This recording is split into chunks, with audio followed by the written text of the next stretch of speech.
How's it going, everybody? Tie Sights Shadow Games Report. Doing part 10 of Destiny 2. Just a continuation. I'll go ahead and stop the music a little bit early today. It was good timing. We've got plenty of news to get into. A few other angles to, I guess, cover with Charlie Kirk. I kind of want to move on to other subjects, though. I just feel like everybody's a little bit too distracted on this one story. And it's not to undermine it in any type of way. It's just, I guess there's other stories in the world. But it's still important. It still needs to be covered. Still needs to kind of be, kind of weeded out a little bit more. And I guess after everybody feels a little bit more satisfied with, I guess, the results of this, maybe we'll see, I don't know, some positive outcome. We've already got talks of the Charlie Kirk Act, which could basically, I guess, revitalize the Smith Month Act that disallowed the government from propagandizing the American people. So, yeah, I mean, if that actually pans out, that's good news. It's good news. Not so good news for other supposed allies of the USA. They,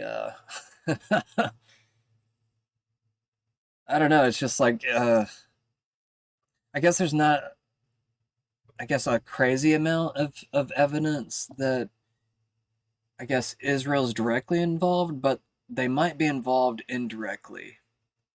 And, that's all alleged. I don't know for a fact or anything. It's just I'm going off of the data and what other people are saying.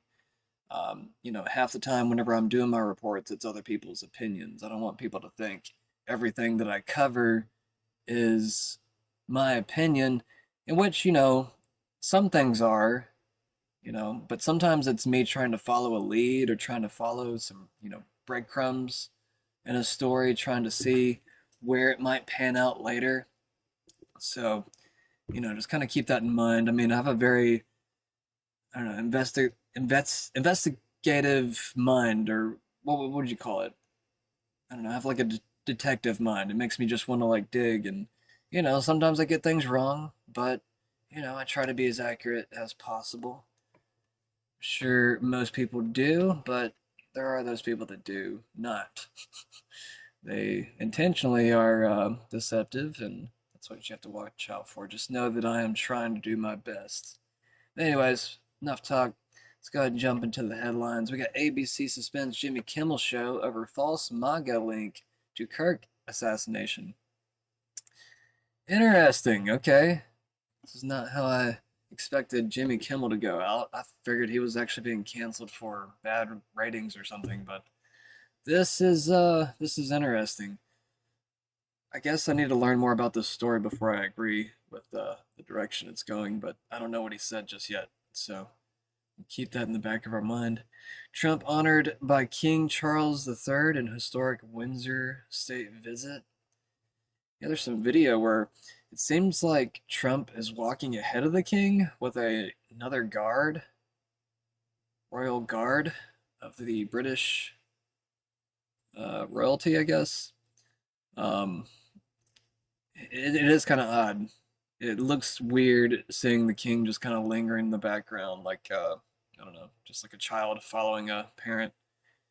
But I don't know. Some people are speculating a little bit deeper into this. They think that maybe there's some deeper meaning behind all of this, some symbolic meaning. I don't know. It's just more or less people are speculating on that. Trump honored by King Charles in historic UK state visit. Did I just say that one? Okay, there's two separate ones here. Okay, and that's the third one here, saying the same thing. House Republican censure of Ilhan Omar fails in 214 to 213 vote. Interesting. So she's not gone just yet. It looks like it's been slowly building up for a while. Mic check. I want to make sure everything's working real quick. Looks like the green bars are moving. I'll trust it. For now. 3 police officers killed and 2 injured in rural Pennsylvania shooting. HHS lawyers objected to new powers for Kennedy's COVID vaccine advisor. Interesting. HHS lawyers. That's kind of strange. Huh. Trying to feel out how I feel about that. I'm just like, that doesn't sound, I don't know. I mean, they're not representatives in any type of way, so it's just kind of like, how are they able to even do that? I don't know. I'll have to learn more about that later. Trump administration cannot proceed with overhaul of U.S. health agencies, court rules. Oh, look at that. Judiciary blocks around every single corner, or judicial. House Judiciary GOP shoots down Democrat efforts to subpoena more Epstein files. I want to say that wasn't that on the day that Charlie died? Or is that actually from today? But I mean, there was something that did happen on the day that he did die. Netscope seeks 7.3 billion of valuation after cybersecurity firm prices shares at $19. Senate Republican tee up final vote on 48 Trump nominees after changing rules. Judge rules Giuliani must pay ex-defense team 1.4 million. Jeez. What's up with all these crazy judges, man? I don't know. How much more do they need to be highlighted before there's something done about all this shit? I mean, what can you really do? Is it one of those things where the FBI just kind of has to go after all these people, or I don't know. ABC pulls Jimmy Kimmel Live off air indefinitely over Charlie Kirk comments. I am interested to see what Jimmy Kimmel said. I guess I didn't see this story earlier in the day. Okay, maybe it's developing. It's only 2 hours ago that it was updated. This is the most straightforward attack on free speech from state actors I've ever seen in my life, and it's not even close. That's from Chris Hayes.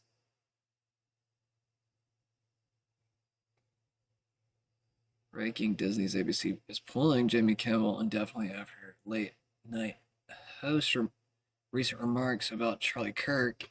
What did he say? So indefinitely pulled by Disney's ABC. Okay, so at least this is some signs that Disney is starting to, I guess, resist certain information or certain, I guess, takes against conservatives. So, I mean, that's one small positive here. I don't like seeing someone get shot down over speech. But I guess, I don't know, it's one of those weird things where it's like a lot of people are going to overlook all this. I just fell. I don't know. A lot of people are going to overlook a lot of this just because it's Jimmy Kimmel and he said a lot of, I guess, controversial things over the past few years. A lot of people were even tying him straight to the Epstein files, which I guess he might have been to the Palm Beach location. I'm trying to be careful with my words because he has threatened to go after certain people that, make certain claims. I just don't know if he would actually pressure them in court because I don't know if the evidence is in his favor. But that's all I'll say about that. It's all alleged stuff. And, you can't just base everything off of, I guess, what would it be called? I don't know, some type of ledger that shows all these different people showing up at a location at a certain time.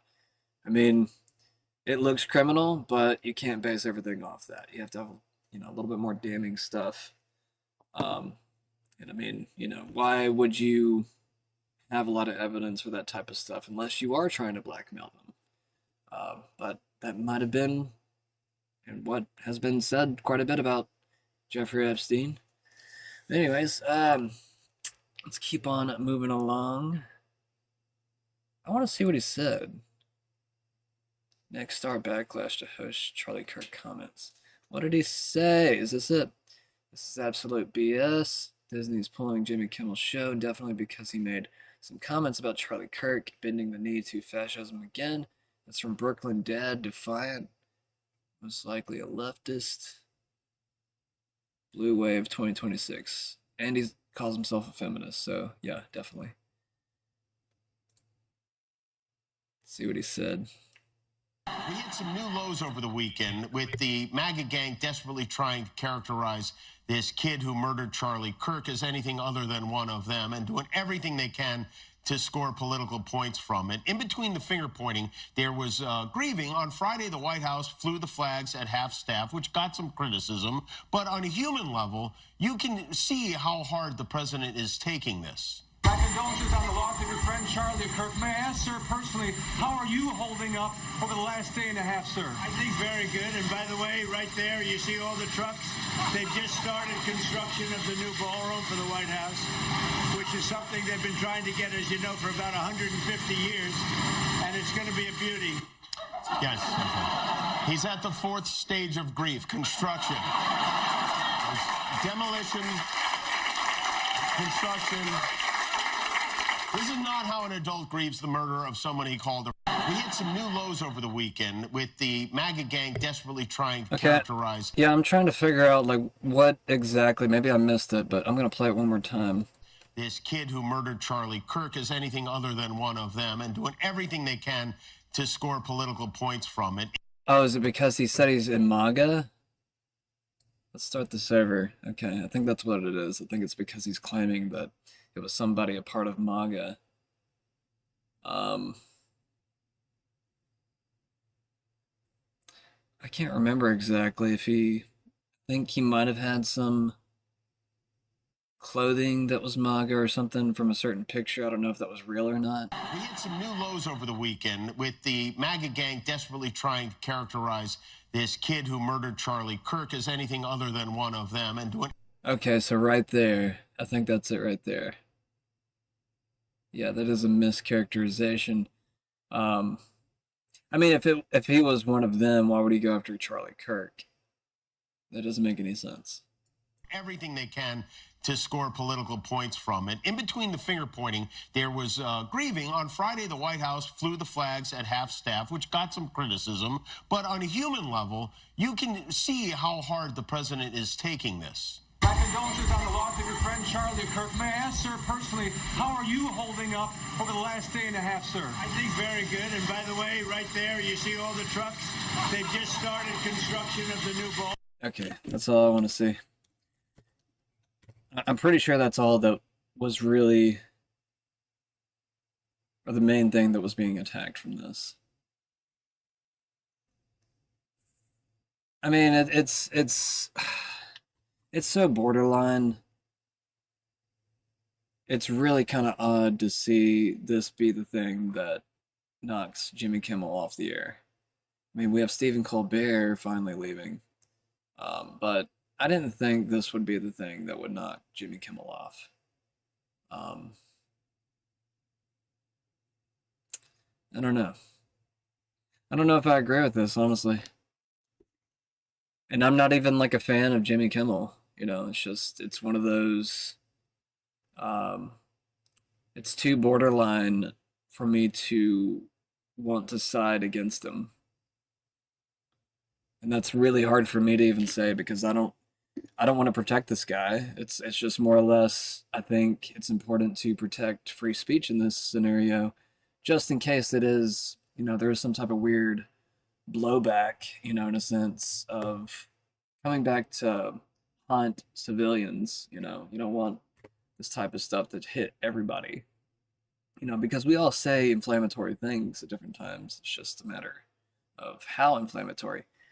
We do also have some other good news. The Federal Reserve cut key rate by 0.25 point and signals 2 more cuts this year. So good. Been waiting for this for a long time. On Wednesday, the Federal Reserve under Chair Jerome Powell lowered the federal funds target range by 0.25% points, marking the first interest rate cut in 2025. Yeah, and I just don't even know if I even agree with it being that small of a cut. I mean, maybe there's reasons for that I'm unaware of, but I just don't know if that's even enough. The rate cut followed rising inflation, slowing job growth, and pressure from investors and political figures, including President Trump, for the Fed to ease policy. Powell noted the Fed had key rates steady for 5 meetings due to economic uncertainty and its dual mandate to balance employment with price stability remains challenging. Yeah, well, that's your mandate. You have to follow that. I mean, if it got too bad, then that's where you would have lots of mass calls for the Fed to be revised or ended, which it's already been like that most of the year. I don't know if that played into effect of why the Fed took so long to cut interest rates, but public sentiment has been very, very low for the Fed ever since Trump came into office. There was lots of calls to end the Fed as soon as he came in, and actually it came from very high-profile figures within Trump's base. The federal funds rate currently stands between 4% and 4.25%, with Powell emphasizing that FOMC members will determine future actions by carefully evaluating the data and considering its impact on the economic outlook. This rate cut signals potential further easing, but economists warn multiple cuts may be necessary before consumers see significant changes in borrowing costs or savings. Yeah, well, we are entering the later months of the year, so if there are 2 other cuts coming, then hopefully we'll see some before the holiday season starts to really kick in. I would imagine probably, I don't know, maybe sometime in October or right after October. Hopefully. I don't know for sure. I'm just, kind of ballparking it. All right.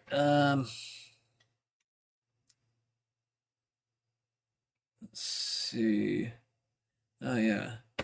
Yeah, entities among us. I'm going to go ahead and bring up this story since I'm thinking about it.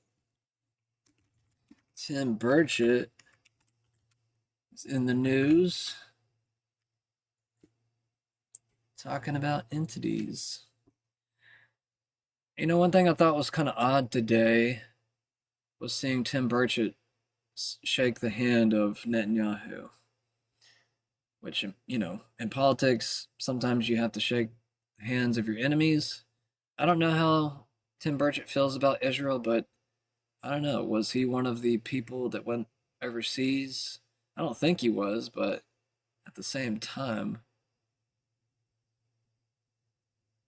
you do have to kind of question to some degree. But he is one of the most prominent people that speaks out against Epstein and, all these people. He also even called out how a lot of these people get blackmailed, through beautiful women that will try to seduce them and end up recording a bunch of videos while they have like wives and stuff, children, whatever.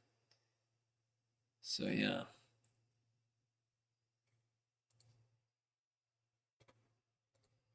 Is this from today? No, that's from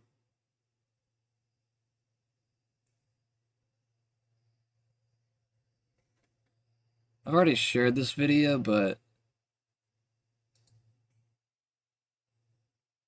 since we're here. What if these are entities that are here on this earth, that have been on this earth, that who knows how long, and that we think they're coming in from way out. Maybe they did millennia ago, but they're here and they're in these deep water areas. And that's why, like we say, we know more about the face of the moon than we do what's going on there. And we have a higher propensity of sightings around these 5 or 6, I believe, deep water areas. And so to me, it just it creates a question there. And then when we have naval personnel telling me that we have these sightings and that there's these underwater craft they're chasing that are doing hundreds of miles an hour, and the best we've got is something that does maybe just a little under 40 miles an hour. So I got a lot of questions. Yeah, we have 31 knots sustained wind topside, gust of 40. Splashed. Mark bearing and range. It actually showed the craft going into the water. That other video that I had didn't have that.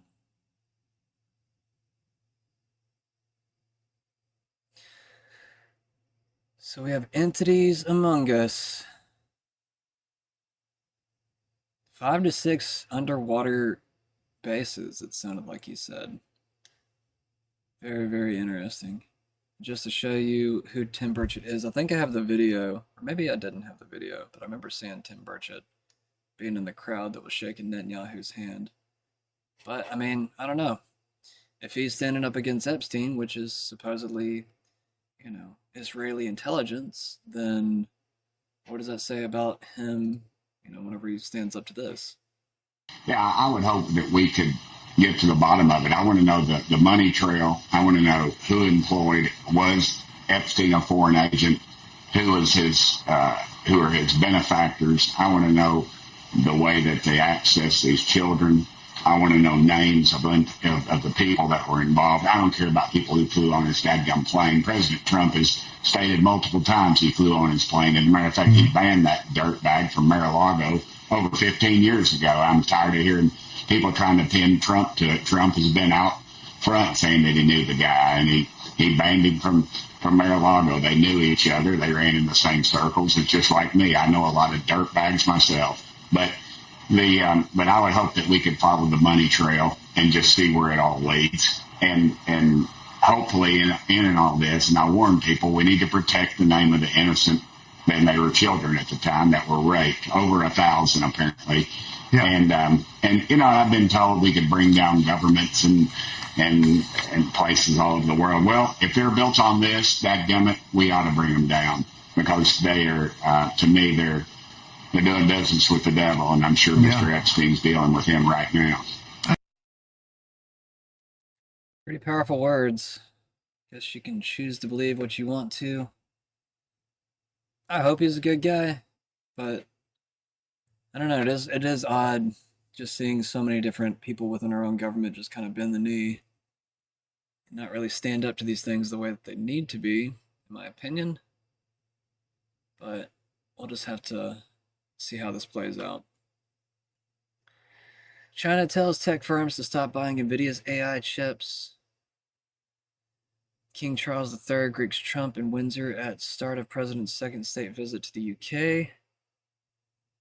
Charlie Kirk shooting suspect charged with aggravated murder, prosecutor to seek death penalty. Just to touch on that one more time before we get into some of the other content here. Oh yeah, Trump posted this. Did you go to a cabin with Miss Willis ever? Ever? Ever. I've been really trying, trying to hold back this feeling for so long.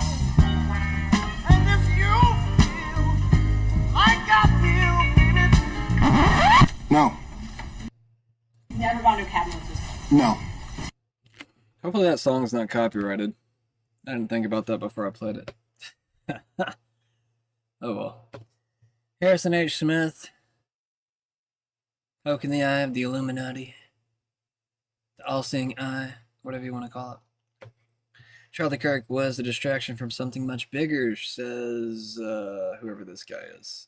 From Mr. Red Pill's Yoka Karmi. I guess that's how that's said. I don't know.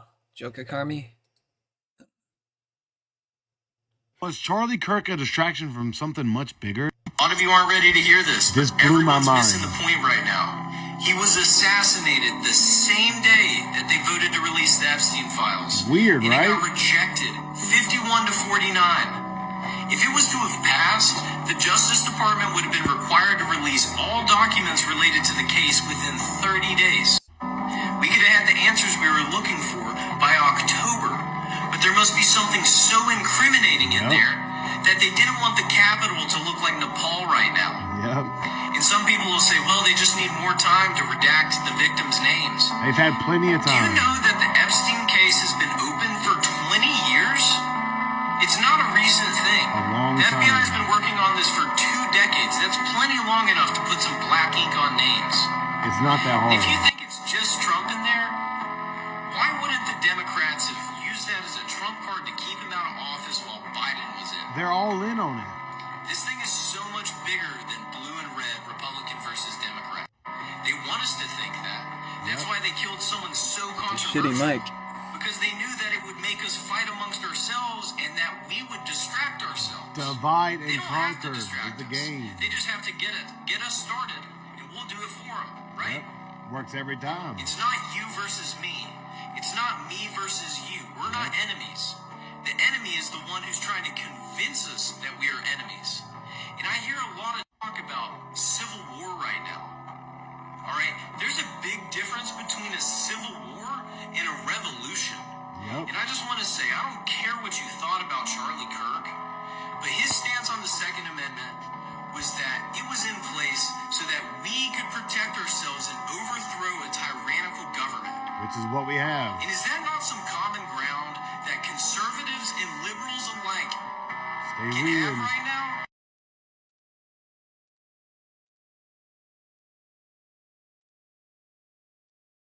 Vulcan Gozakara says this guy is taking over Charlie Kirk's built legacy.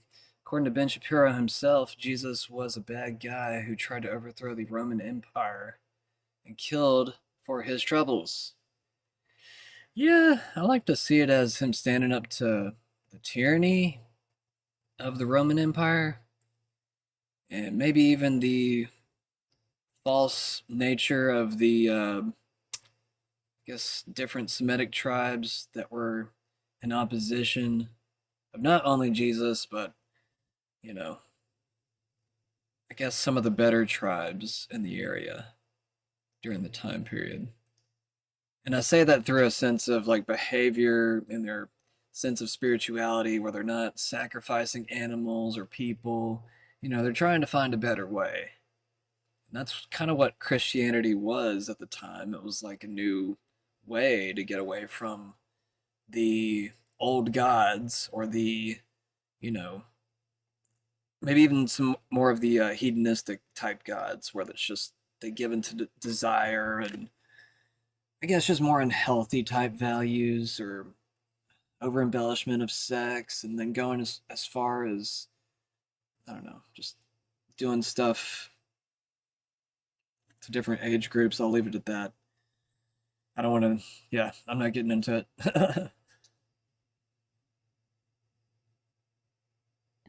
You know, from a Jewish point of view, where we don't believe in the divinity of Christ, I think that there you can make an argument that the Gospels, which were written, he was just a prophet, and right? No, we don't even believe he was a prophet. What do you think he was? What do you guys think?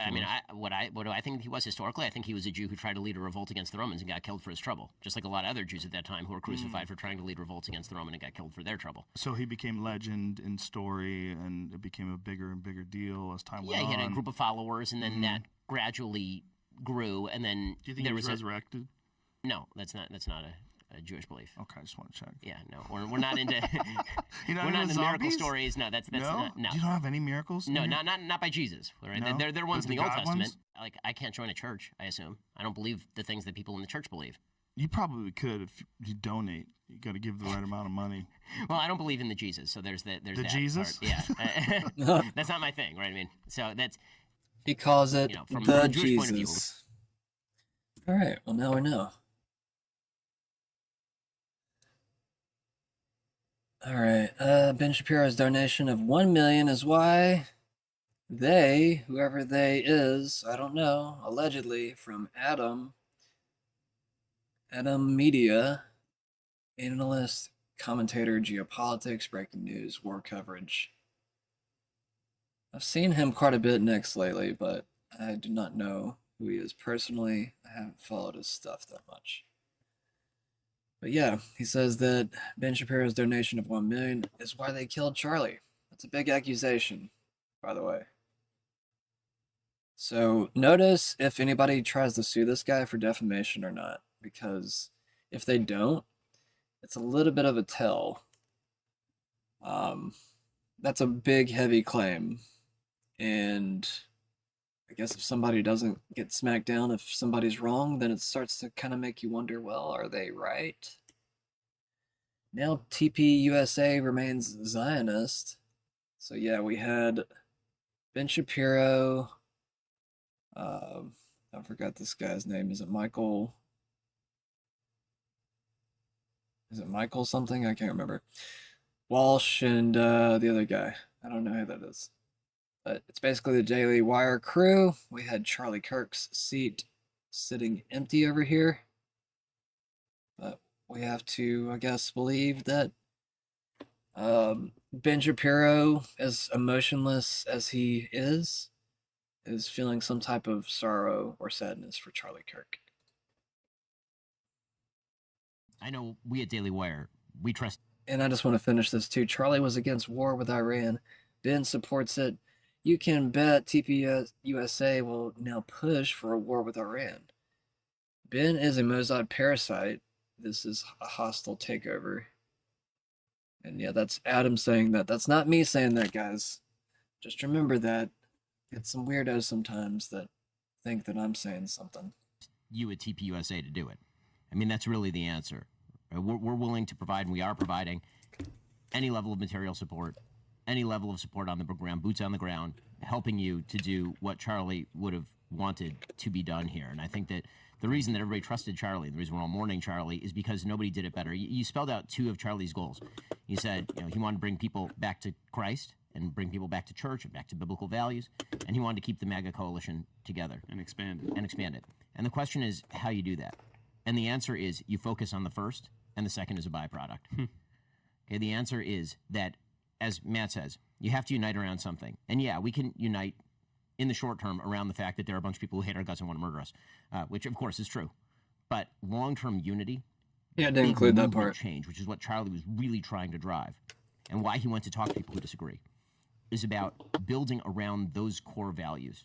And so the long-term vision, yeah, we'll have our petty squabbles, and yeah, some of those squabbles will be more than petty, but the long-term vision has to be built around those original biblical conservative values that Charlie stood for, things like the Bible, things like free markets, things like family, all those things are things Charlie stood for. You got to build the coalition around values, because we can't build it around the man, but we can build it around the values that he left behind and that he spent his entire life fighting for.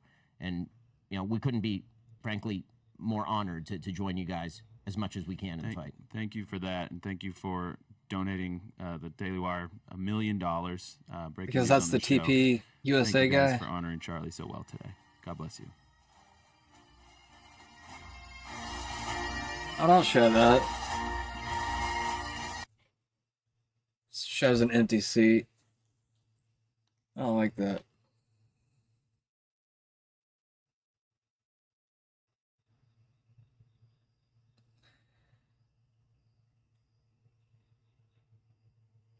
I mean, I don't know. There's still parts of me that don't even believe that he was actually killed. I mean, I know that sounds like a big, heavy claim to make. But I guess if you watched my show yesterday, you kind of understand why I would think that maybe this is faked. There's lots of new speculation too, like maybe the camera behind him could have been a weapon. Different people online were pointing out even newer theories, which I've stopped covering the newer theories just because I feel like once you just add so many different angles, it just starts to get over convoluted. I even said that yesterday, I think. So I'm not gonna get too heavy into a lot of the same details that I did like I did yesterday. Feel free to go check out the last 2 episodes that I made this past week. It goes a lot more further into what my personal opinion is. But I mean, I reserve the right to be wrong. I don't know for a fact that I'm right. So, anyways, control water fluoridation in the USA. A man working at a water treatment plant films how he dumps fluoride into the water. Does this look like something that should be in our drinking water?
So yeah, just remember, they don't have to do that.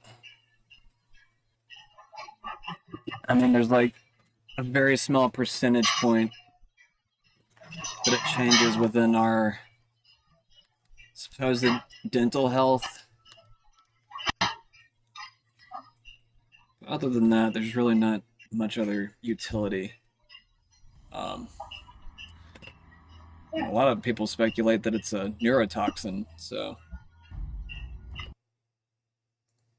Anyways, Tucker Carlson reveals that Charlie Kirk told him many times in private that he did not like Benjamin Netanyahu. He says Kirk saw Netanyahu as a destructive force and was horrified by the children being killed in Gaza under his leadership. Kirk believed Netanyahu was draining the lifeblood of the United States to serve his own ambition. He did not like Bibi Netanyahu. He Ambitions said that to me in many his times, and he said to country. people around him many times. He felt that Bibi Netanyahu was a very destructive force. He was appalled by what was happening in Gaza. He was, above all, resentful that he believed Netanyahu was using the United States to prosecute his wars for the benefit of his country, and that it was shameful and embarrassing and bad for the United States, and he resented it. Didn't hate Netanyahu. He wasn't out there with a placard saying that, but he certainly expressed that to me and a lot of other people. And there's no question that Bibi's defenders on the internet will call me a liar or a kook, but that's a fact. And enough text messages exist that I think it can probably be verified in pretty short order. Not that it needs to be, because that is true. Shortly after that speech, there was a very intense attack on Charlie, and to some extent on me, not that I really noticed. But on him, I have no donors. He had $100 million worth of donors. And so, because he was involved in a different project from just yapping on the internet, which is what I do for a living, he was dependent to a great extent on his donors, of course. It's a nonprofit. And they went after him and tormented him. Not all, of course. Many were supportive, but the ones who were offended by my speech, and there was a small, very intense group who were, tormented Charlie Kirk until the day he died.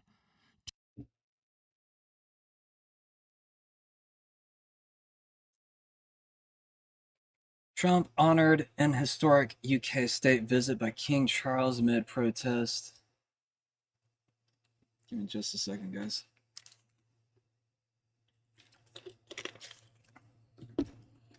President Donald Trump became the first U.S. president to receive state visits from two British monarchs during his state UK visit on September 17th, 2025, hosted by King Charles III on Windsor, or at Windsor Castle.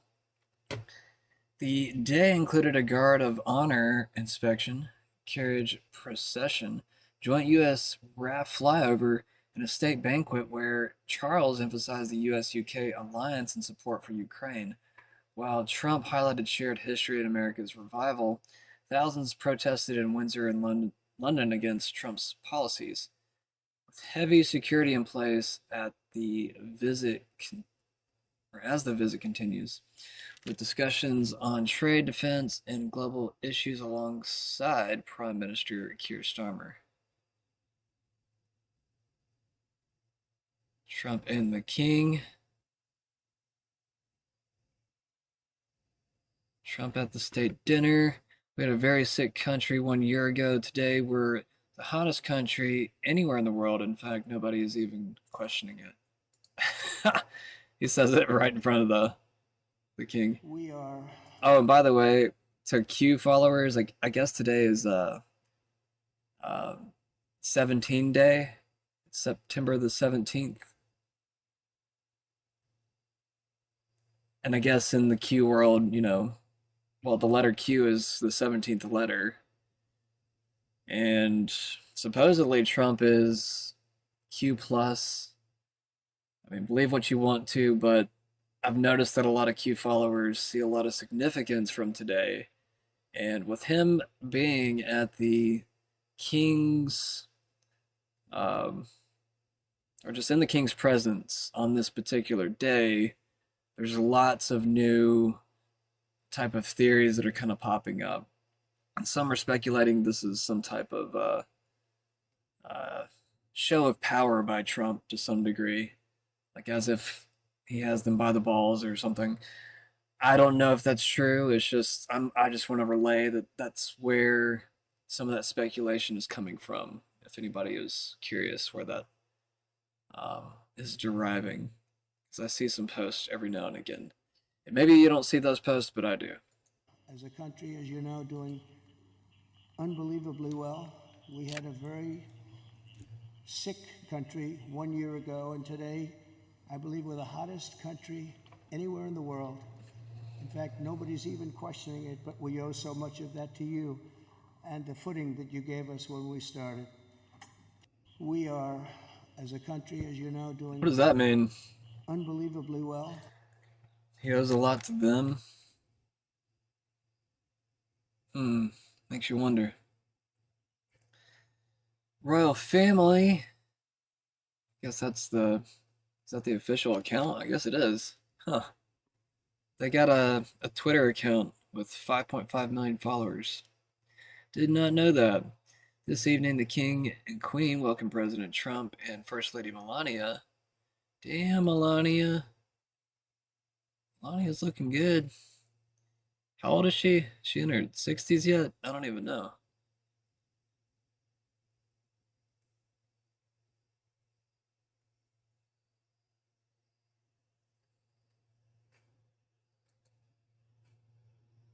Pretty yellow dress. Definitely stands out in the photo.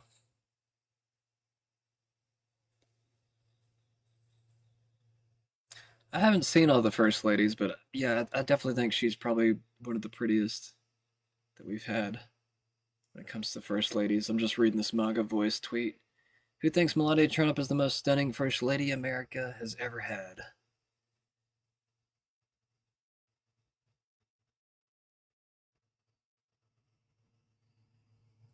He's going to name me King of England, isn't he?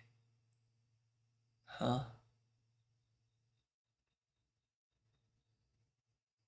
Marco Rubio just like staring at a camera. He's in his own world. Unfortunately, we're in his. Melania is wearing a yellow dress in Windsor Castle for the state dinner. President Trump is in white tie tux, full evening dress. Incredible optics. What does yellow represent?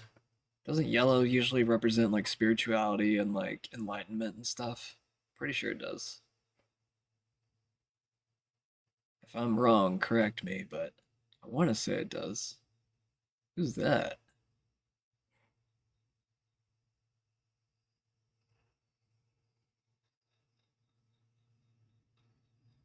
What is that?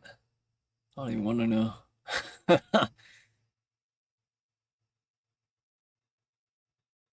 What are these balls? I said I didn't want to know, but I'm just like, what the fudge? Is that JD Vance's head? Oh, these are the protests. Protesters toss JD Vance around at Stop Protest. Stop Trump protests in Parliament Square. Not how I envisaged this going.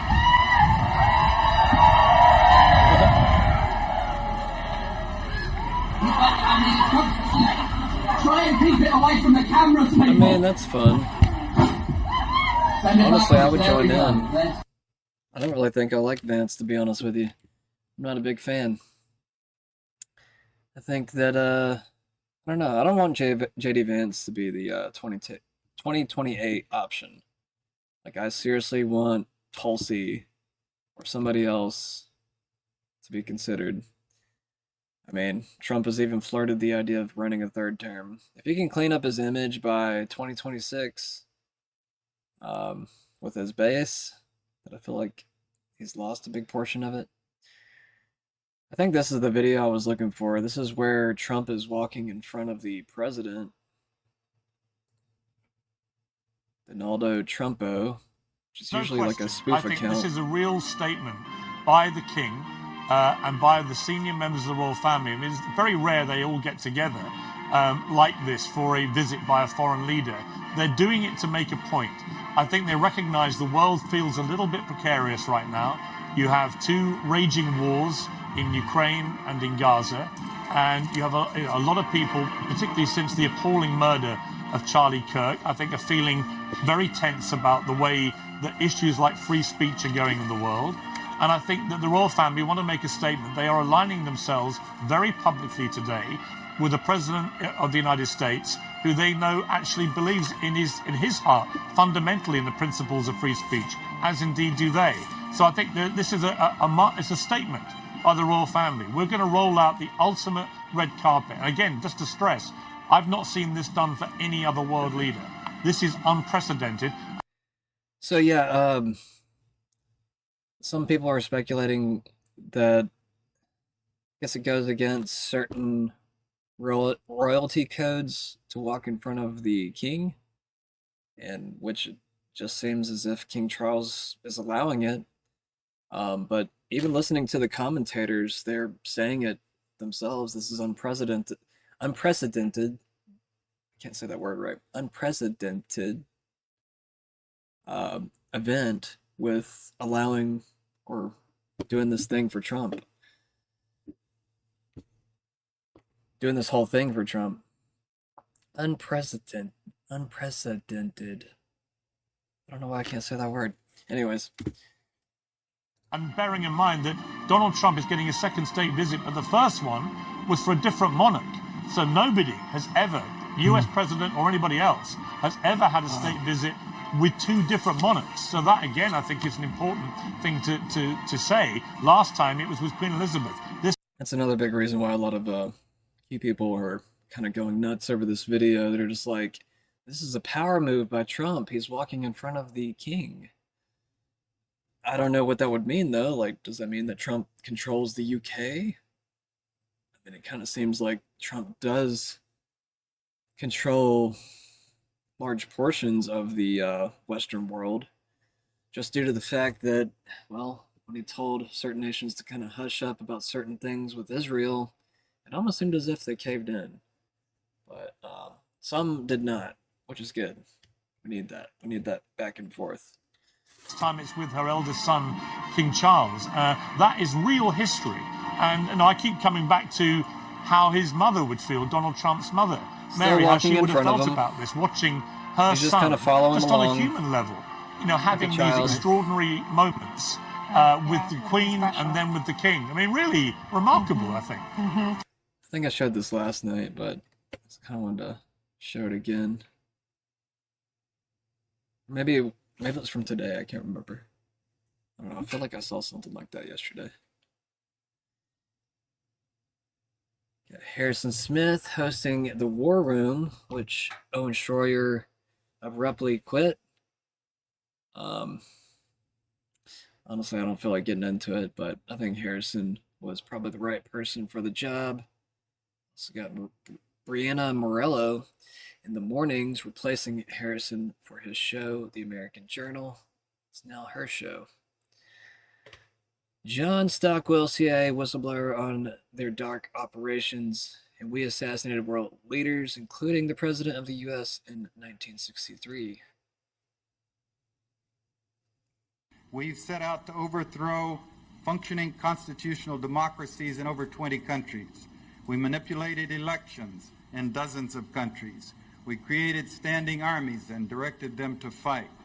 We went after to organize ethnic minorities to encourage them to revolt. The first thing we did in Nicaragua was to go to the Mosquito Indians, who had never gotten along with the other people in Nicaragua very well, and give them more money than they had seen in the entirety of history, and arms and training and rationales and sanctuaries in Honduras, and sent them into Nicaragua to attack, kill, fight, rape, burn, pillage.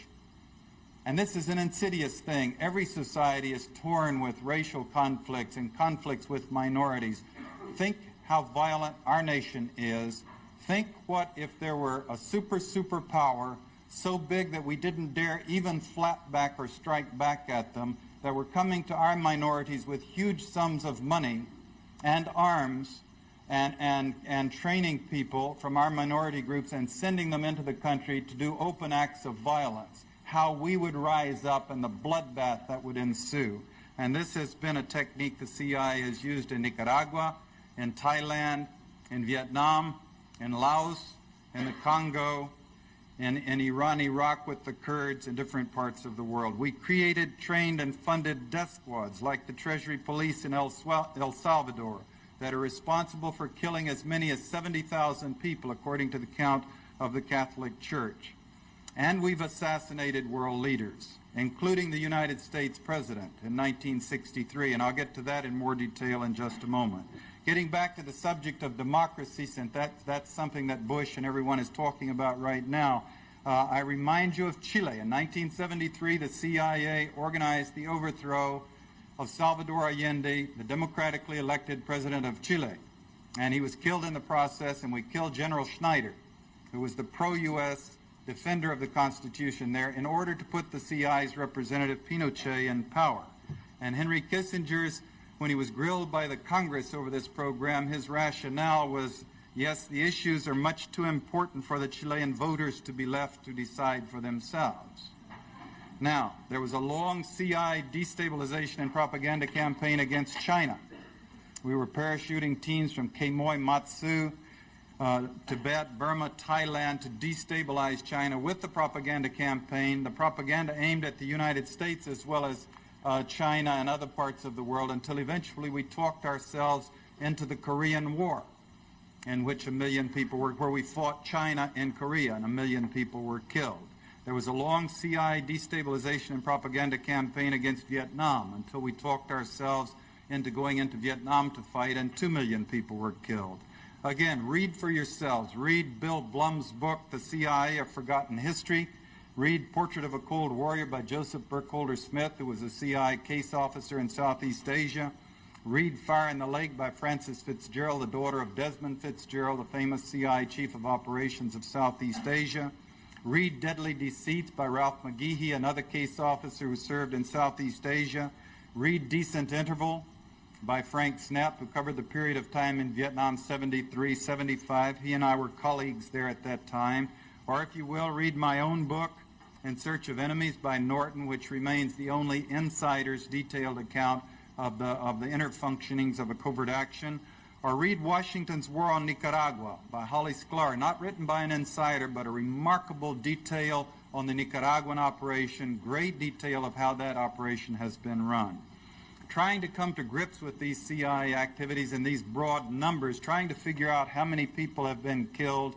You can count it up different ways. You can never be sure how many people are killed in the jungles of Laos or the hills of Nicaragua, but adding them up as best we can, we come up with a figure of 6 million people killed, minimum figure. It has to be more than that. 1 million in the Korean War, 2 million in the Vietnam War, 800,000 in Indonesia, a couple of million in Cambodia, 20,000 in Angola, the operation I was part of, 22,000 in Nicaragua, again the figure the New York Times cites. You're dealing with large numbers of people who died who would not have died if our tax dollars had not been spent by the CIA to exacerbate situations and destabilize and set people to fighting. So you began to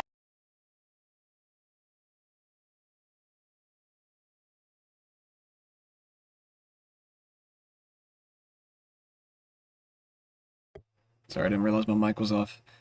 I'm just going to stop it right there. There's about 2 more minutes left on the video. Feel free to go watch the rest of the video.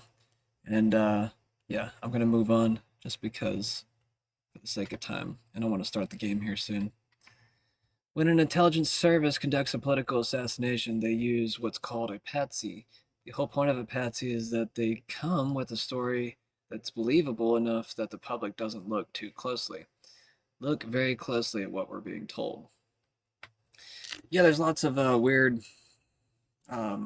allegations with the round of the bullet, the size of the bullet, and I guess the gun that was used, and how certain video doesn't really seem like it shows the weapon on screen, but I guess other people say that they can see the gun. I can't personally see it. I think the video is too pixelated to tell whether or not it actually is a gun. There's also speculation that he was holding a bag. I've also heard that the gun was wrapped in a towel, so that doesn't really match up well either. Somehow, you know, he got the gun to the woods and he dropped it there, and I guess he ran off from there. There was another video where he appeared to be limping. I guess that's whenever he dropped from the roof. That probably hurt his ankle. But yeah, just weird things with the Georgia Zen guy. Apparently he ended up being a pedophile. We covered that in the show the other day. Anyways, I'm not going to cover this video, but this is actually a decent video to kind of help explain, I guess, different things that are kind of going on with Israel and their history to some degree.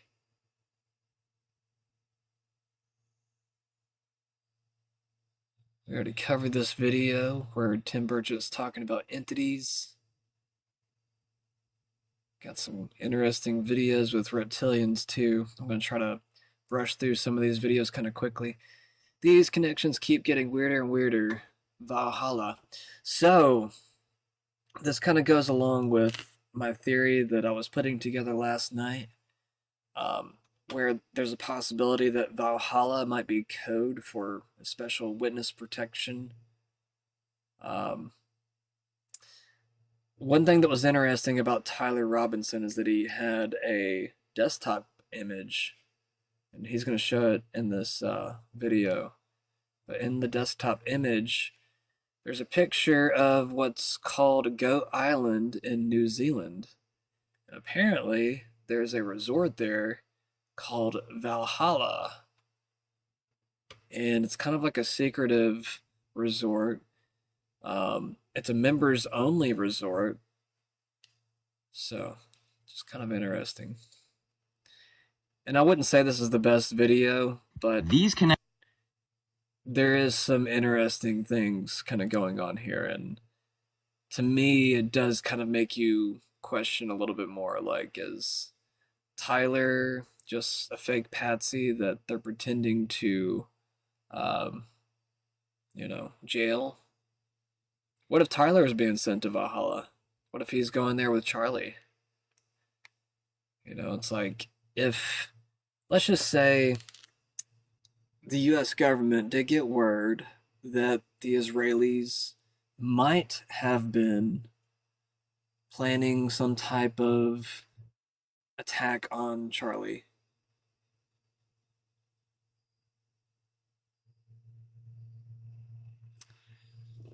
What if,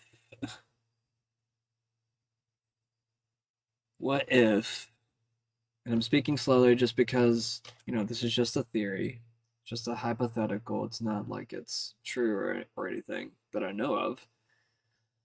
What if they faked his death so that Israel would believe that he's dead and they wouldn't go after him anymore? I mean, obviously that would sign Charlie's life away to a life of secrecy, and he probably wouldn't be able to show his face in public ever again unless there was some type of way to overthrow this tyrannical power that was kind of, you know, I guess, forcing a lot of his personal decisions with TP USA and maybe his own personal show. I think we could all kind of see it on his face that he was having a hard time not talking about the immorality of the situation in Gaza, especially. But there were several other issues that they were trying to nudge his thinking. But anyways, back to this. Connections keep getting weirder and weirder. So right at the end of this press conference where Kash Patel announces that they caught Charlie Kirk's killer, Tyler Robinson, Kash Patel ends it with Charlie Kirk, "I'll see you in Valhalla." Lastly, to my friend Charlie Kirk, rest now, brother. We have the watch, and I'll see you in Valhalla. Now, what's interesting is that one of the pictures that they put out of Tyler Robinson shows Tyler Robinson in his bedroom next to his computer. On the computer is a picture of an island. That island is called Goat Island, and it's located in New Zealand, that has a retreat called Valhalla. Isn't that weird? That's just weird. These connections keep getting weirder and weirder. It's not a lot to so go right off at of. the end of this press conference, It's not a lot to go off of, but I mean, it is kind of weird. It's interesting. Like I said, I mean, not everything I show on the channel is going to be, I guess, entirely accurate, but sometimes it's just trying to follow a bread trail, towards what might be,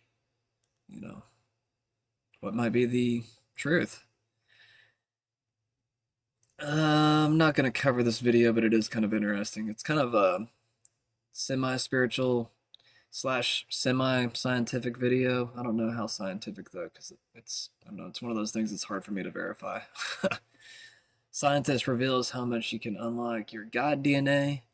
Also a little bit of a semi-spiritual, semi-scientific video. And I say semi-scientific because it is borderline.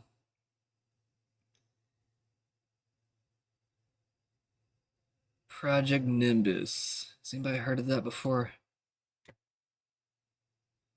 Yo, if this is fucking real. Under the agreement, Google and YouTube will run Israel's propaganda ads, particularly related to the Gaza. If this is fucking real, hold on, let me go research. Yo, not only is it fucking real, what the fuck is Project Nimbus? What? Yo, this motherfucker right here has to be the Antichrist. There's no way, and there's no reason why there should be this much happening all the fucking time, every single day. Yo, the fact that we have to wait it out until this motherfucker's gone, holy shit. Yo, if this is...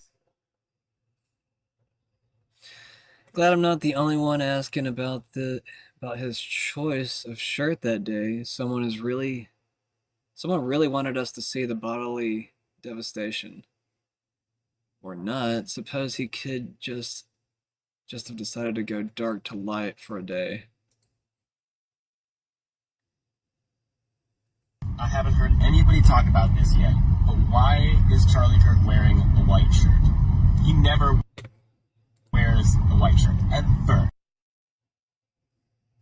Not one debate at a school could I find where he was wearing anything but a black shirt. Anything. Maybe a dark blue or something like that, but no white, ever. And then on this day, he decides to have white and saying freedom. And I just keep seeing the video everywhere, still. I never watched him, so I don't know if this is true or not. I'm just gonna lace it with that real quick, just because, well, I mean, he might have wore some white at a different point, and maybe he just didn't know about it, talking about this particular person, reviewing him, but maybe he's a fan. But yeah, he just happened to wear white today. I noticed that more religious types pick up on that stuff a lot more quickly because they do think about things a little bit more symbolically. So they might think about, why does Charlie Kirk always wear a black shirt? Why does he always, have a certain color on or something? it's something that's interesting about, I guess, religious thinkers versus scientific thinkers. You might think about different things, which, just gives you a different perspective towards the truth and, different focal points. And that's one thing that I think even scientific minds might look over is more religious symbolism to some degree. Just like a little bit, but like the full thing, Instagram does not care. They want you to see this. I don't understand because there's only like 4 videos out. They all seem basically AI. His finger ring move. His ring is on his wedding finger, okay? Watch it as it comes up. As his hand comes up, the ring literally jumps from his wedding finger to his pinky. Right there. Right there. See that?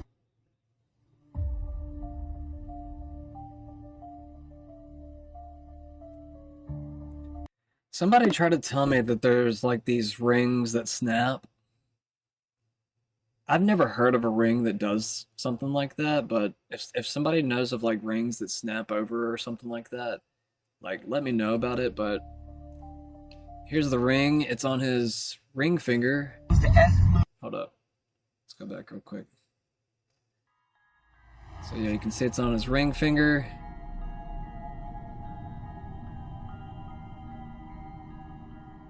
I don't know if this is the best one that tells it.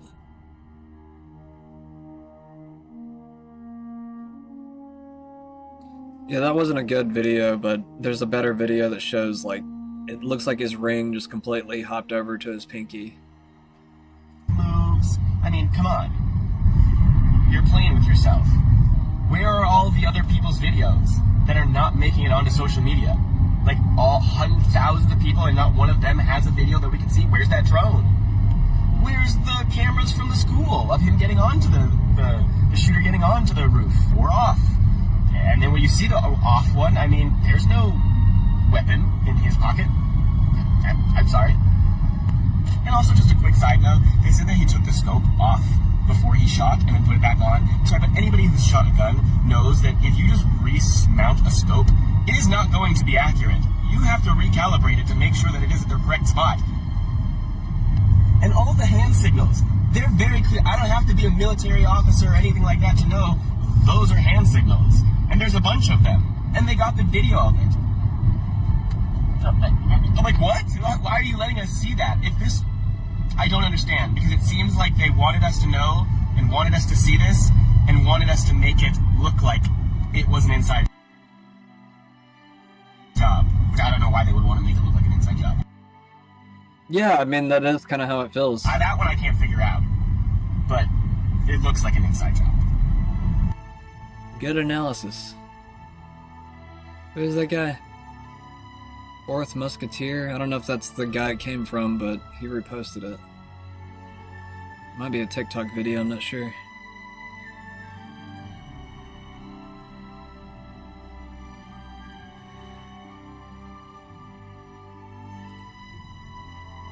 Alright, I'm just gonna skim through these videos. Get this game loaded up. Stop supporting dictators in Israel.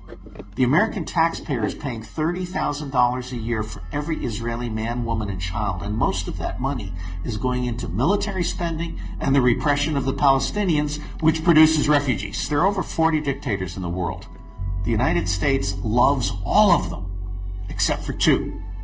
North Korea and Cuba. And Cuba is a good example of the ideological insanity of the United States. Saudi Arabia is the devil.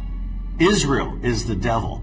Germany and France, for lacking ethics, are the little devils, okay? The United States of America and the bankers are the primary source of support for all dictators on the planet. The common enemy for all people is the deep state that starts with the Rothschilds and the banks and then goes down through the corrupt political systems in every country. These elections are all frauds. I mean, the fix is in and the decision's already made, and then goes down through the corporations and the media.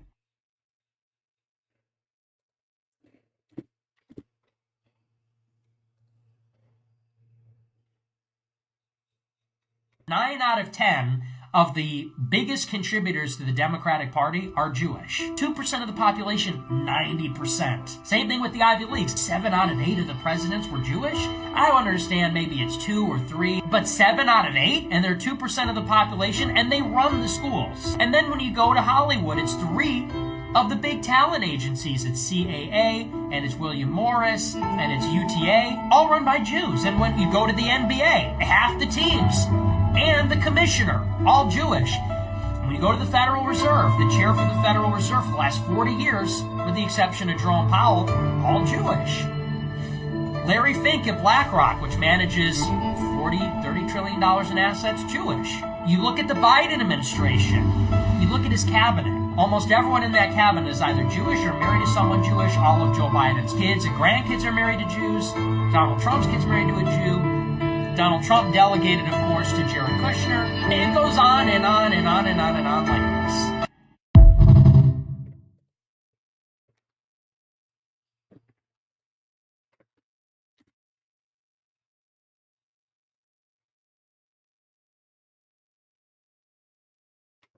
I would love to be a stay-at-home mom. I would love to be a homemaker and a wife. I would love to be able to live on a homestead and go milk my cow and take the eggs out of the chicken coop and have one baby in the belly and on my hip and another toddler coming behind me. That's like my dream, but I can't fucking do that because the way the economy is set up is I'm forced to work. I'm forced to get an education, a higher education, a college degree in order to make enough money that I can be financially independent and afford my own home or my own rent or my own gas or my own groceries, my own insurance. And it's extremely difficult to do that. And it's very isolating as a woman when you have to do all of that all on your own and you can't find somebody that you can outsource some of those chores and financial responsibilities like you would with a spouse. So no, being a single working woman absolutely sucks. It's the worst thing ever. I hate it.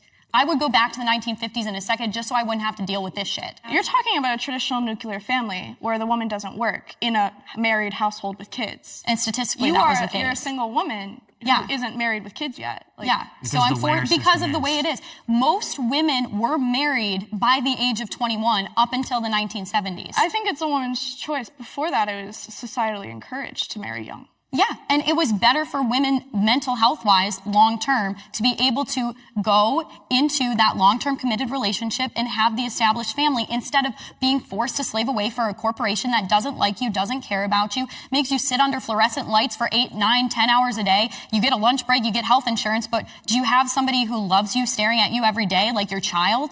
No, it's horrible.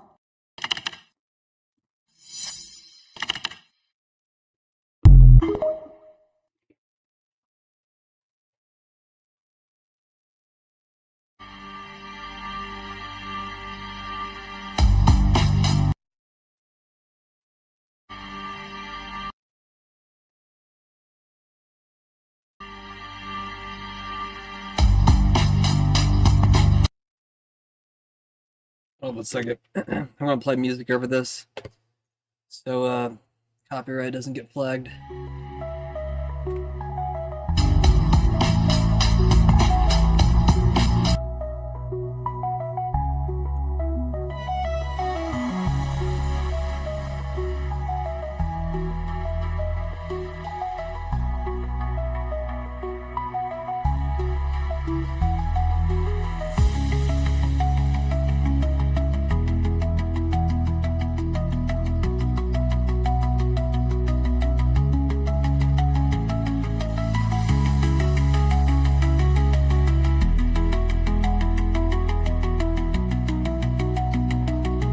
Yeah, the flag being lowered to position and the photographers being hurtled into place. Very suspect.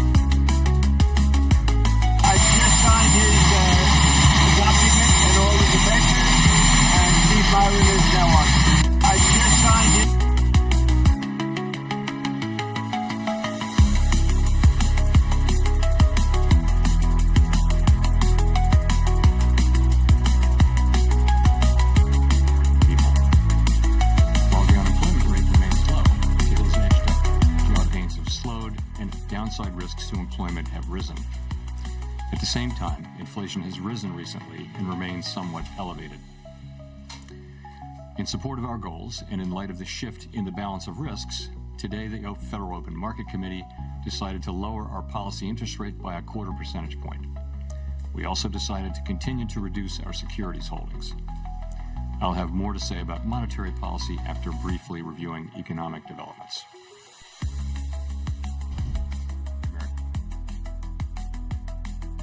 Binance is dumping Bitcoin right before the Fed rate cuts to liquidate longs. Total manipulation. Don't get shaken out.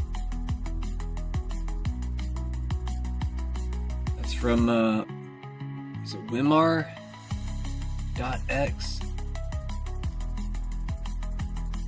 This is some of the Q-like posters posting about the symbolic meaning of Trump walking in front of the king of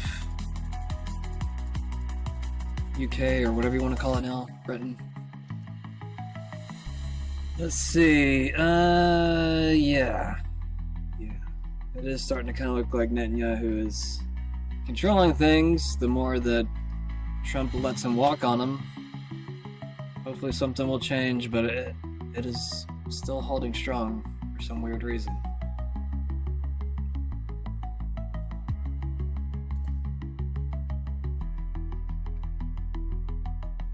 Just stick to my own political lifespan. You, Israel, have been assassinating people all over the world, in Europe, in the Middle East, and further afield, all of my political lifetime. You assassinated almost half of the government of Yemen just 10 days ago. You don't get to say that it's anti-Semitic to suspect you might have had a hand in assassinating Charlie Kirk when you told us to marvel at your percipience and at your ingenuity, your engineering skills, and your patience when you waited years to explode every pager in Lebanon, man, woman, and child notwithstanding. You don't get to say how good you are at killing, but call it anti-Semitic if somebody suspects that you may have killed Charlie Kirk, especially when there are sundry reasons to suspect that you might. And they're multiplying by the hour. When you scrubbed or caused to be scrubbed from YouTube the entirety of the episode of Charlie Kirk, when he openly states that you stood down on October the 7th, that it was an inside job, that you were responsible for the events on October 7th. Where is it? Where is it, Mr. YouTube? Who told you to scrub that edition? Yemen launched ballistic missile at Tel Aviv a few moments after the port of Hodeidah was bombed. Is it Hodeidah? Is that how you say it? The message is clear. They won't stop targeting Israel. Not sure who this account is. Military Activity Observer. Minch. OSINT. Emerald Robinson says the official FBI story is falling apart. The bullet caliber is wrong. The trajectory is wrong. The 30-06 rifle goes onto the roof magically, or gets onto the roof magically. 30-06 rifle gets into the woods magically. The crime scene was not secured by police. The suspect could not make the fatal shot. The Clinton Family Crime Syndicate, CIA banks wars.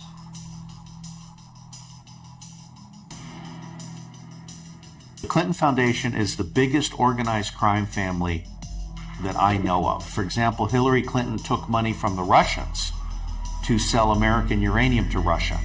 She took money from the Saudi Arabians to sell Syria and Yemen to Saudi Arabia and to justify ISIS and protect ISIS. Hillary Clinton is probably the single most corrupt politician in U.S. history since Lyndon Baines Johnson. And as Secretary of State, money would come into the Clinton Foundation and U.S. support would go out. And by the way, the reason we have 1,000 military bases is not for military power. They're lily pads for smuggling. That is how CIA smuggles gold, guns, drugs, cash, and small children for the elites in the United States. War is a profit center, not just for oil.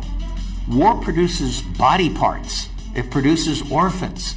It produces all kinds of human goods that can then be trafficked. And the banks rely on war and drugs for their cash flow, for their liquidity. The Clinton Foundation is the biggest organized crime family.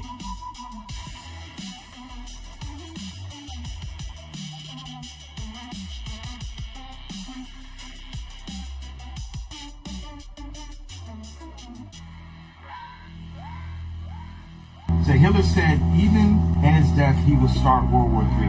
One of the soldiers asked how. Hitler replied, "The day mankind finds out what I was trying to defend this nation from, then that's the day World War III will start. So on that day mankind will learn that I was trying to save my nation from the Freemasons, the Illuminati, the Jews. For if Americans win the war, then they will conquer the world and forever be a slave to the Jews. And they will try to conquer God." That's accurate. That's exactly what happened. Jeez. Big claims from what looks like Kanye West. I think this video is kind of old too. Make of it what you will. Did Bibi ever offer $150 million to the Daily Wire like he allegedly did to Charlie Kirk? The only reason to put a tracking device on a Secret Service emergency response vehicle is so you could track the president's whereabouts following an assassination attempt. Investigative journalist Max Blumenthal says White House sources told him Trump fears assassination from Israel's Benjamin Netanyahu. Trump's concerns intensified recently when the Secret Service discovered planted surveillance devices inside their emergency vehicles and around the White House after Netanyahu visited. Interesting, right? After Netanyahu visited.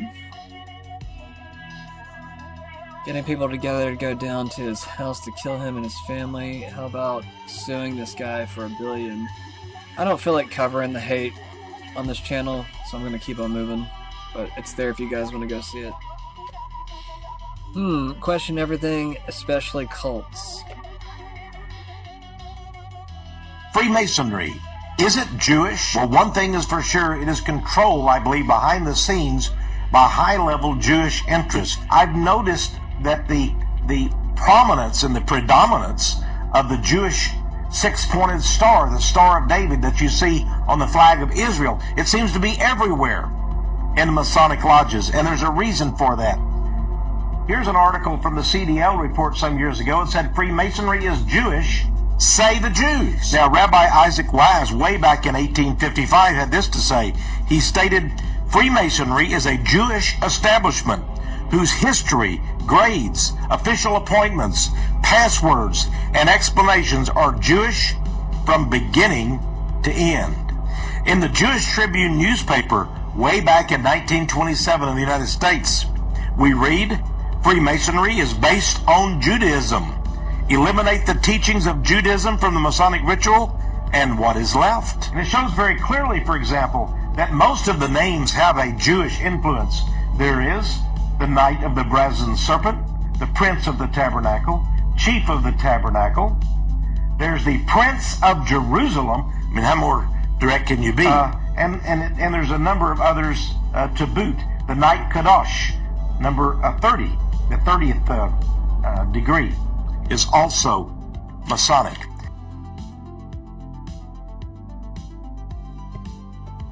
Take that with what you will.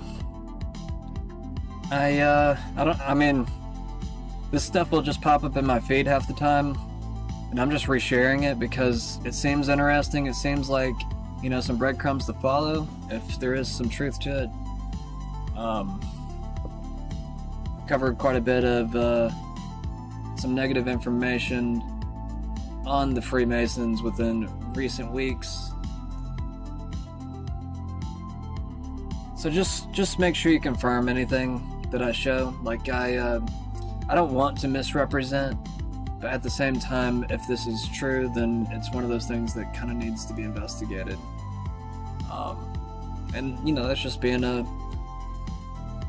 normal, moral person to want to do so. It's not like, you know... I mean, not to mention a lot of people that join these things, they do kind of join to, I don't know, almost, at least a lot of people believe that it's Christian or like just singular within their religious views to some degree, but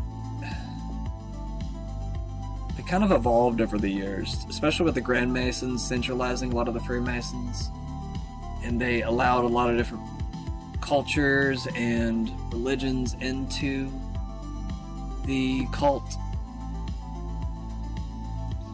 and it changed a lot of things. So it's not weird to speculate who are the absolute controllers of such a cult if it was unified in such a way. Hope that makes sense.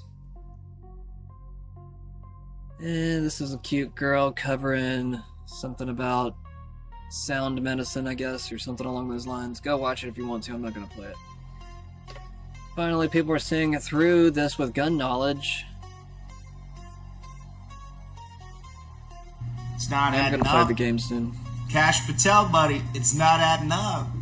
You're telling me that somebody with a Mauser 98 rifle, non-collapsible, like a polymer stock in the barrel and a scope, at least according to the pictures that you're showing us, you're telling me that this guy shoves a whole ass rifle into his pant leg and waddles to the school, then gets to the school and disassembles this rifle and puts it in his backpack. Mind you, this is not a Nerf gun. You need tools to do that, probably like fucking Allen keys. This is not like, you know, like it's not like those movies where they pull out that like fucking tungsten box and they unlock it, take the piece and screw it together and and then take the shot and take it apart. That's not what we're talking about. We're talking about a fucking Mauser 98, like a hunting rifle, okay? Like a bolt-action hunting rifle. You can't just snap that fucker in half and fold it like it's a transformer. So, anyway, here's what you're telling me. Cash. You're telling me that this guy puts a long rifle in his pants and waddles to the school, disassembles the rifle and puts the pieces in his backpack, gets to the roof and reassembles the rifle and takes the shot, stays on the roof and disassembles the rifle, escapes, and then reassembles the rifle? Because you said you found the rifle intact with the shells.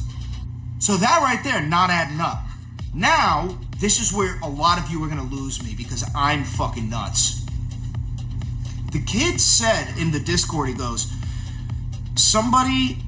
my doppelganger is trying to get me in trouble because people saw the picture and said, wow, he kind of looks like you.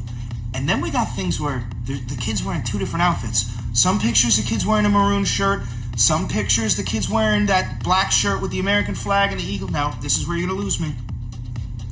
Look up the video of George H.W. Bush showing just how realistic those masks are. Somebody came into the Oval Office to show him, and she was wearing the mask, and he had no idea he was talking to somebody in a fucking mask until she took it off. That's It's not yesterday, but the day before yesterday. This kid's profile is kind of perfect. The left is blaming the right is blaming the left. Hey, fascist catch, followed by, if you read this, you're gay. And it really does play into, you know, the regime's hand. It really fucking does. It helps them with a lot. They're really weaponizing this. I don't know, man. The kid isn't cooperating with the FBI. He's not cooperating. He's probably asking for a lawyer. Maybe I'm fucking nuts. Maybe I'm nuts.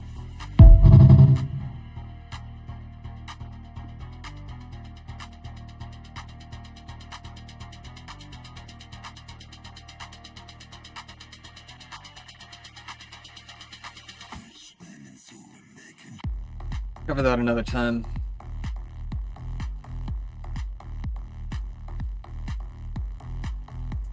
Years of age. At that time, my whole family is wiped out. Yes, sir. Yes, the Holocaust is big business. because Germany so far has given the Jews, I think, at least $200 billion. So it's big business, and some of you are still getting $1,000 a month. And a lot of people don't know this. And then people don't realize who brought the slaves to America. They were Jewish ships.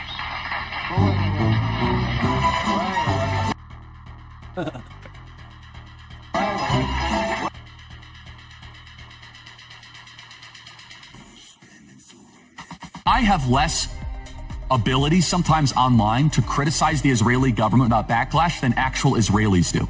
And that's really, really weird. An easy way to know if you are controlled.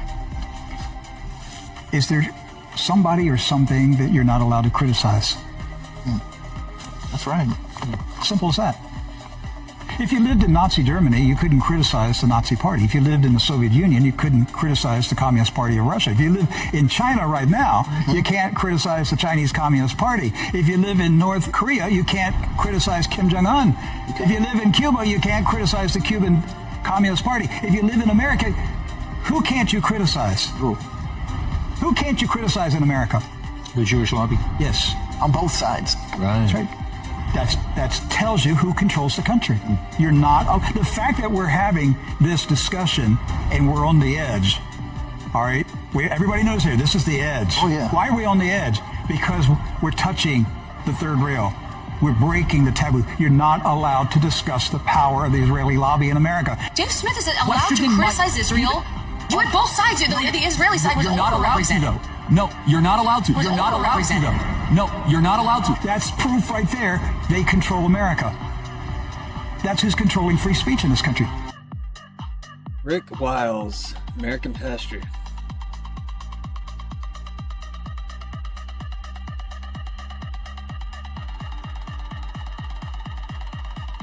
Israel announced the state of Israel's single greatest guarantor. Israel serves as an example over the course of the last year for the rest of Western civilization. Yeah. Wait a minute. It's crazy. Is the Daily Wire an American media platform or is it an Israeli media platform? if the rule is, I'm just saying, if the rule is you cannot be critical, because he has no problem being very critical of America. Yeah. He's critical of the left in America. Left is half the country. You have no problem eviscerating half the country. But you can't criticize Israel as a country. That's just another country unless you're saying, and you're clearly admitting, that the Daily Wire is an arm of the Israeli propaganda machine. Is that? Oof.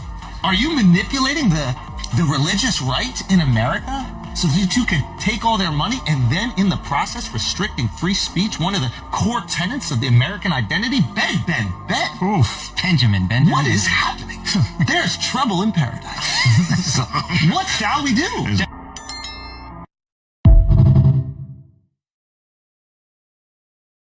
I'm being contacted by a lot of people that are telling me that just within 48 hours before Charlie passed away, his top Jewish donors were pulling funding from him, demanding that Charlie take their name off of the building that they had donated to Turning Point. I guess I can figure out who that is, how many people could have donated a building. And then once Charlie was killed, they said, never mind, put it back on the building. Okay. Charlie himself had alluded to a tremendous loss of money coming in, and we'll speak about that more. More people are going to come out with information. This is all inevitable, okay? And I'll also point you in this direction. You guys remember Bibi recently was on a PR blitz, despite the fact that he was, fighting this 96,000 front war because Israel didn't do nothing, okay? He was doing a ton of podcasts in America. He went on to Patrick Bet-David's podcast. He went on to Brandon Tatum's podcast. He went on to the Nelk Boys podcast. Anybody find it weird he didn't do Charlie Kirk's show? Homie very quickly told us that Charlie was penning love letters to him in May. I just love you so much. It's amazing. They were so close. The boys just hits him up like, hey, I know we're fighting this 97,000 front war because we're always the victims, but do you want to just come and maybe stay at my place for the weekend here in Israel? Like, that's the vibe that Bibi was rushing to present to the media. So why didn't you do Charlie Kirk's show? I'll leave it as a question for you guys. Common sense, okay? I don't like small lies. And remember, Bibi started this. I am responding to his shameless misrepresentation of what Charlie was going through and what Charlie was saying. Because, and I want to be clear, to me right now, it feels, and I'm using a corporate term here, a bit like a hostile takeover, okay? Charlie builds the company.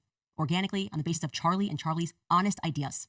Suddenly, that company's got a lot of money, and Charlie's honest ideas are starting to change or maybe add more color. And now he's getting financial threats. He's being called names. He increasingly, he's being told who and what he's allowed to speak to, and he's taking a stance. He's taking a stand privately up to these people, and then it doesn't matter anymore because Charlie's dead, and those very same people who were pressing him are now doing, very quickly, trying to set in stone that, Charlie, essentially, the energy is Charlie died for Israel. He's just one of us. Nobody ask any more questions. That is literally untrue, and we're not going to allow it, okay? It's just not true. I'm not going to play this video, but it seemed interesting. I actually haven't even watched it myself yet, but yeah, it says in 9 minutes how Israel took control of America's politics from lobby money to Congress to the White House. Every war, every policy, every vote shaped by foreign influence. Damn. Donald Trump Jr. says, what's the greatest domestic terror threat facing America? The options were Antifa, Trans-Tifa, and the last option is they're the same thing. Just in from RKM. Israeli soldiers told in Parliament Committee Netanyahu, forcing us to kill innocent people. We are mentally ill, and our friends are committing suicide in Gaza. I'm not sure how true this post is, but it looked interesting, so I reposted it. So make sure that you fact check this particular post. The Kobisi letter, it's official for the first time in 2025. The Fed just cut interest rates by 25 basis points and blamed a weaker labor market immediately after the US dollar fell to its weakest level since February 2022. What's coming next? Let us explain. Go check out that article.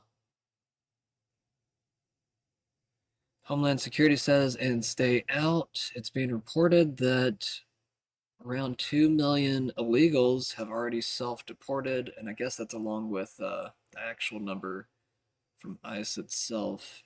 So I think it's a combined number. In less than 250 days. So it's at least good to get some type of update. Takes the tension off. We have updates, so even if it's a lie, I mean, like, I hate to say that, but I mean, it kind of does release the tension just to get some type of update, but we don't want to be lied to. We want the real numbers. Hopefully this is not fake. Hopefully don't figure out later that it's much lower. Brian Stelter is concerned about Kimmel's show being pulled. America is a less freer place if late night comedians cannot do and say what they want. You know, I was laughing at this video earlier, but now I kind of see his sentiment to some degree. I think I started the show talking about it a little bit. And, you know, I don't ever agree with Brian Stelter. That's kind of weird to say. Ryan Dawson says, how does it feel to treat me like you do? What is this?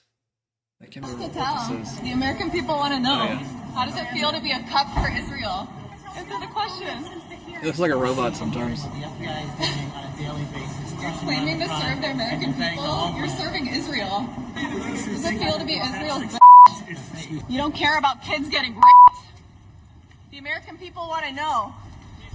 Patriot? Rape kids? Is patriotism to you? Thank you for your service, raping kids? You're an idiot. I'm an idiot? Really? Yes, you are. I didn't say anything. I didn't say anything. Don't hit me. He's like, I'm just trying to get out of here.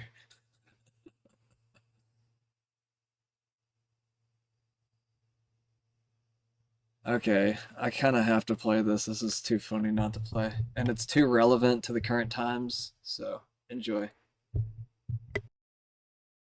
Thank you all for meeting with me. You're all doing some wonderful work destroying the world, but I think it's probably time for us to reevaluate. Yes, sorry for the interruption, but I think we're in the wrong meeting. We're not here to destroy the world. We're here to save it. You see, we are some of the leading leaders of liberal causes, and I'm with the Human Rights Campaign, who focus on LGBTQ+ and trans rights.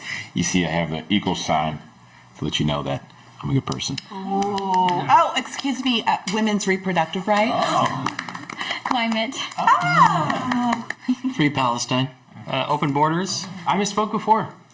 You guys are not destroying the world, okay? You are saving the world. Hey, whoa, what's up with those scare quotes? Pretty sure I didn't use scare quotes when I said saving the world. The important thing to keep in mind is that there's a big election coming up, and we're all on the same page, okay? So if we want Biden to win, he needs to win in order for us to save the world.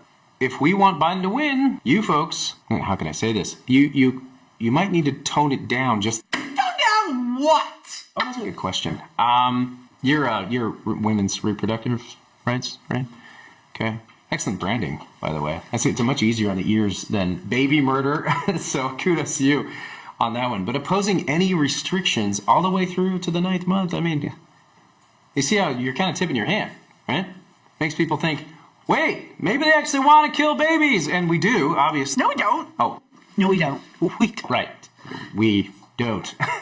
But you see how it can kind of look that way. So that's all I'm saying. Let's tone it down. And you, immigration, clearly we don't want a completely open border that undermines any sense of national sovereignty, driving down wages for the working class and overtaxing the welfare state. So let's go a bit easy there too. I mean, why not something like this? Why not something like, diversity is our... Are you trying to say diversity is our strength? Yes! How do you say that without laughing? Oh my gosh. I can't even get through it. This is fin de moi. My sides. My goodness. Okay, what about you? Pro-Palestine. You are, I'm going to say this. You're kind of coming across like you just want to wipe Israel off the map and kill all the Jews. We do want to wipe Israel off the map and kill all the Jews. Of course, yes. And that's awesome. I'm all for that. I love that. But you need to pretend like you don't want to wipe Israel off the map and kill all the Jews. Why? Excuse me. I mean, we're pretty clear in our position, and most young people and everyone on college campuses, and half the Democratic Party, of course, still support us. Yeah, it's cool now. You may have a point there. You might be the only person in here that can be as evil as you want to be and get away with it.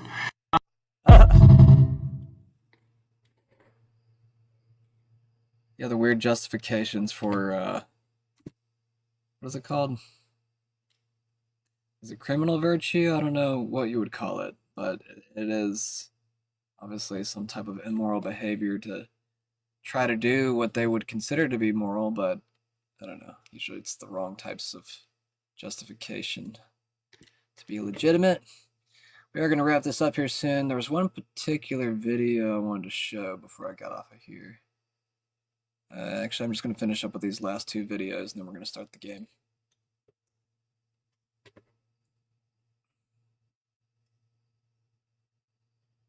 So Emerald Robinson just reported that Dan Bongino's out. Now, I haven't confirmed this with a second source yet. I sent it to Kyle Seraphin. He's normally the one who's being...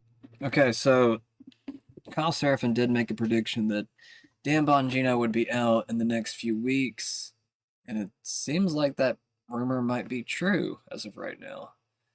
I don't normally give Seraphin any type of credit, but I will give somebody credit once it's due. I mean, if he was accurate about Dan Bongino being out soon, then it looks like it might be starting to happen here soon, but maybe, I don't know. We'll just kind of have to see where things go. We haven't heard from Dan Bongino himself. Might try to pull that up on the side real quick. Immediately reaching out to me, so Bongino's out. But I want to talk about why the FBI is about to have a really bad week. So this video by Ricky HD, this gentleman breaks down the rifle, and he shows you all of the tools that you would need to dismantle this rifle, put it into a backpack. Could it fit in a backpack? All of those questions are going to be answered in this video. Check this out. In this episode of You Might Be a Dumb Motherfucker, this is my rifle. It takes two different tools to take it apart. It takes a Torx key and an Allen key. Now, if I take a shot and immediately disassemble this, I have to remove the bolt, remove the magazine, grab my Allen key, hit the two bolts on the bottom, put those away in the Allen key, grab my Torx key, remove the scope, put everything in the backpack, make sure I have everything, and make my way downtown. okay, which is going to take a lot longer for him than it is for me, especially because his fine-tuned motor function, something as simple as grabbing an Allen key to a little bolt, is going to be extremely impaired due to a dump of adrenaline throughout his bloodstream. An extreme elevated heart rate is going to make these fine-tuned skills extremely difficult. I mean, just for him to think and analyze of what needs to be done to disassemble this rifle and get away would be difficult.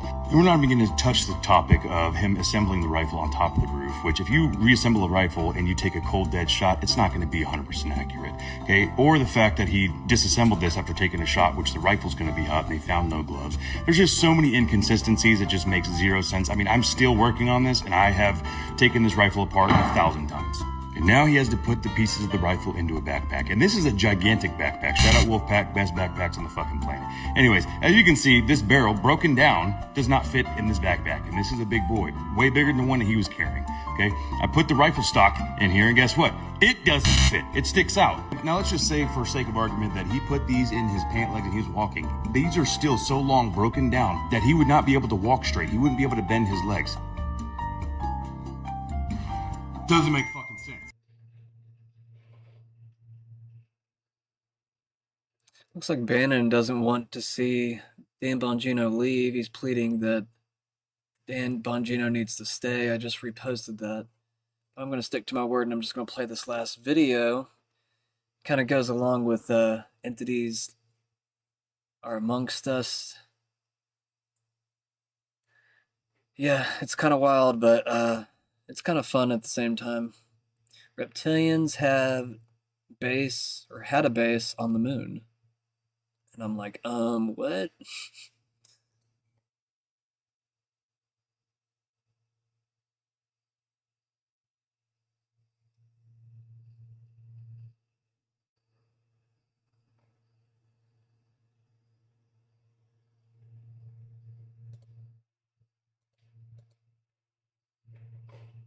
It's gonna play.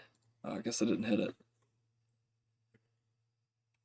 Craft, and they gave the finger. Okay, they were parked around the side of the crater. Okay, they were not parked on it; they were floating above it.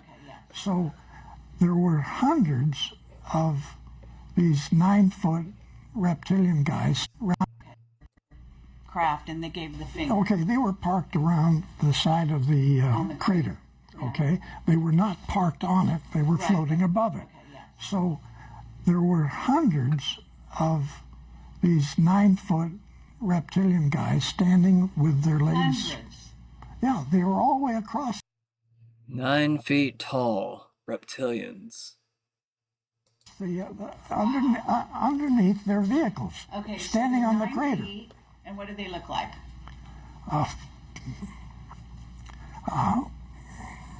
They're ugly-looking lizard, alligator type people. They got the same skin as the lizards got, okay, and terrible-looking faces.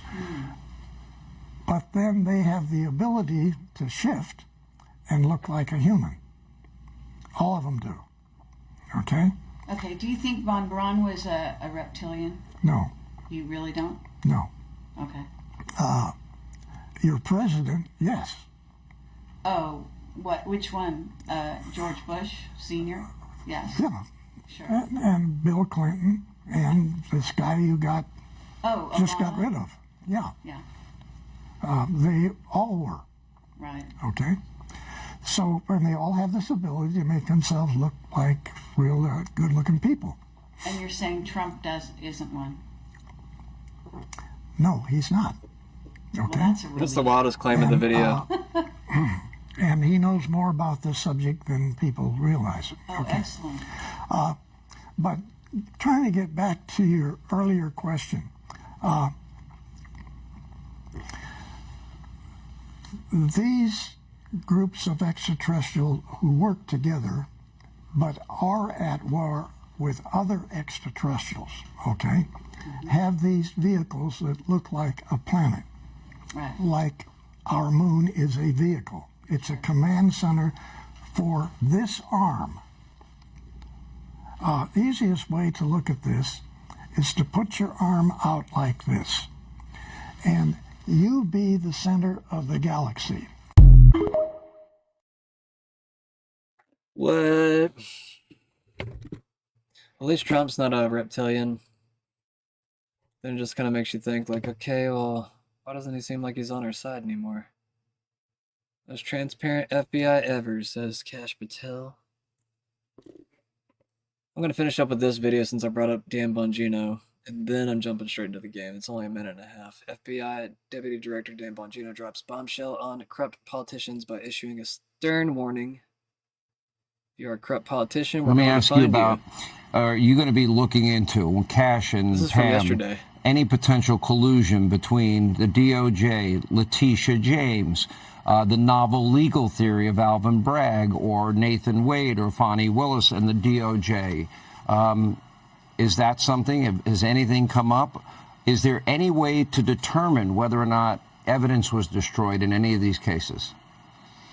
Well, there's always a way to determine that. I don't want to comment on that specific case right now for a reason. I don't want to get ahead of the Department of Justice on that. But I want to say this. You know, the FBI obviously has the public corruption portfolio. And yes, if you are a corrupt politician out there, if you are engaged in behavior, you know what you're doing, we're going to find you. I promise. No one is going to get off. The days of selecting and putting your partisan bias on and taking care of your friends, those days are over. You know what, Sean? I don't have any friends. I don't want any friends. Well, maybe outside of you and a couple of, I don't care. I didn't come here for the money. I didn't come here to make, I know. No, you didn't go there for the money. I can tell people that for sure. No, I didn't come here to make friends. I don't give a damn about friends. I don't have any friends. I don't want any friends. I got my wife, I got you, and I got a small crew of people. So I don't need any friends. If you you're want a a friend in D.C., get a dog. We're coming for you. That'll help. Yeah, exactly. You want a friend in D.C., right? Go get a Labradoodle like I have, because there are no friends in D.C. You've been doing this, what, 30 years? There are no friends here. Sounds kind of sour. What do y'all think? All right, that's enough of the news for today. Let's go ahead and jump in the game.